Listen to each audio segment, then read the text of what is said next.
everyone. So I was just listening to the book of Proverbs, and the verse said, anyone who wanders from the path will be severely disciplined, and anyone who hates correction will surely die.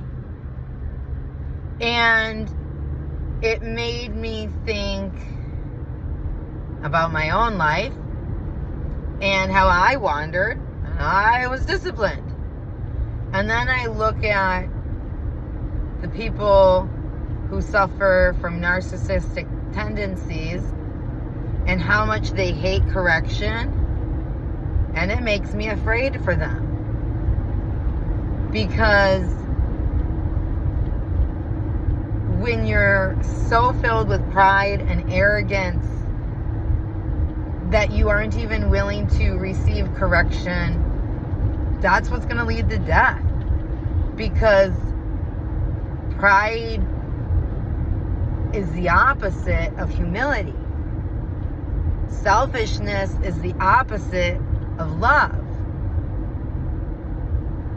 And when you choose a life that are filled with those things, it's going to lead you to death. Spiritual death, emotional death, and ultimately eternal death.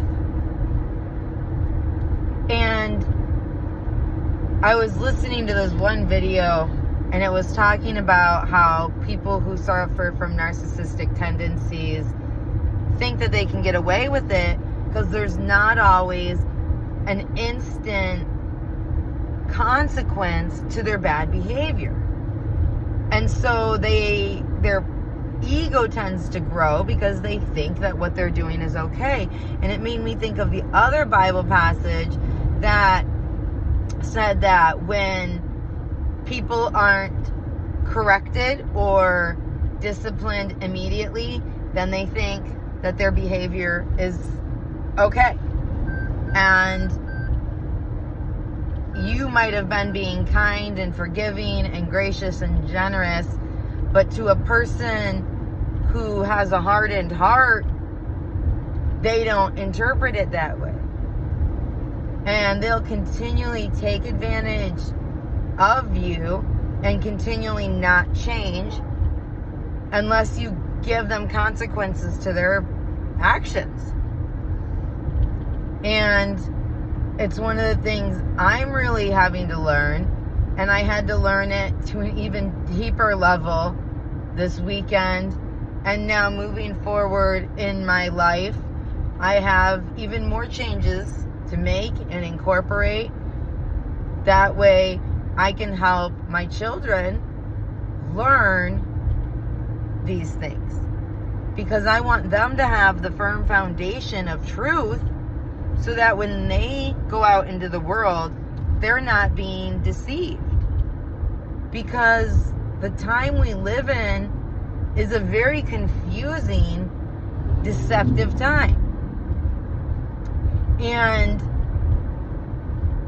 although we're supposed to shelter them and protect them from certain things, we can't do that from everything.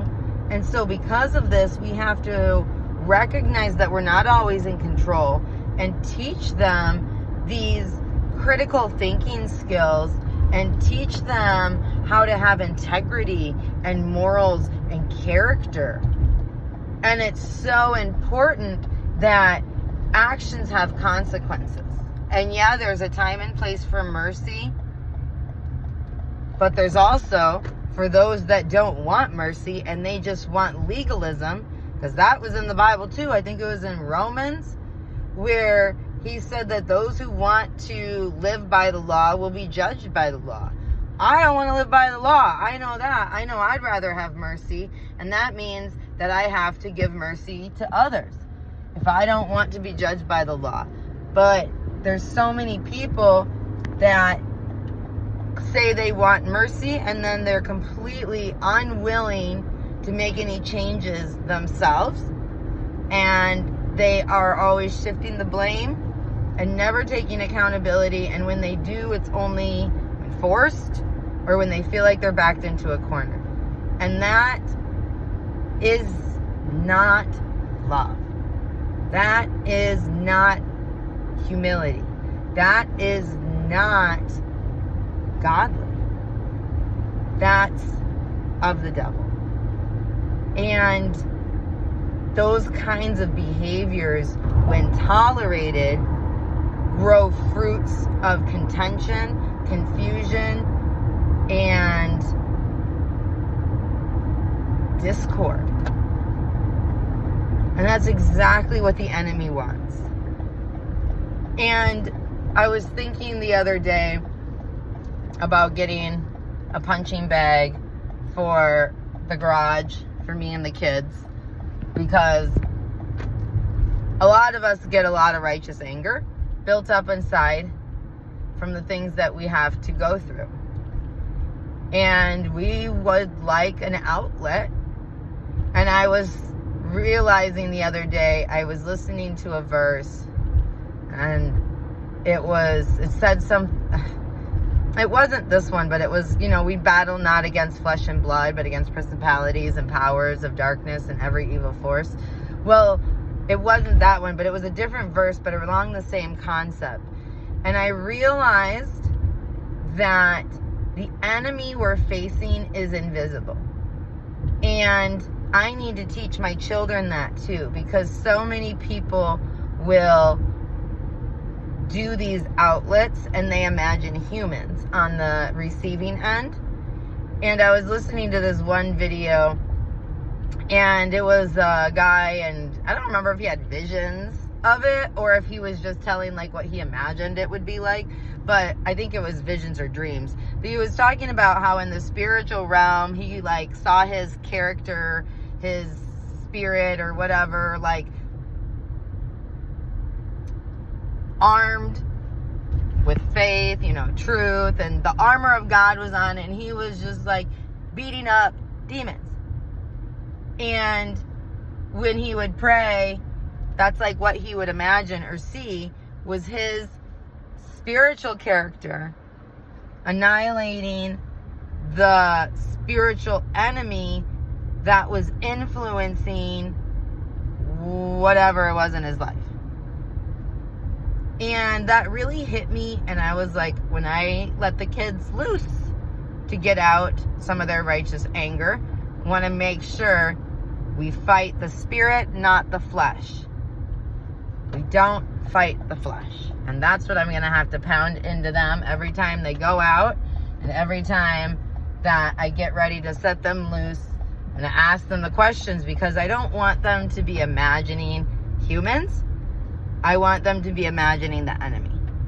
And humans can be a vessel for the enemy, but ultimately it's not them we're fighting. It's the spiritual forces that are at work within those people.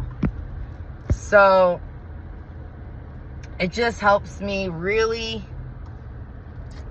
remember how important prayer is, how important teaching our children responsibility and accountability, and how important it is to show up in those things myself every day, whether or not anyone else does. It's not my responsibility to make anyone else a person of integrity. It's my responsibility to make me a person of integrity. And the way I can do that is by showing up for my family and fighting for them and fighting for their character, fighting for their mental health, their spiritual health, and their emotional health. And fighting to give them the life that Jesus would want. And fighting the right enemy, not fighting the flesh. So I hope that helps you guys.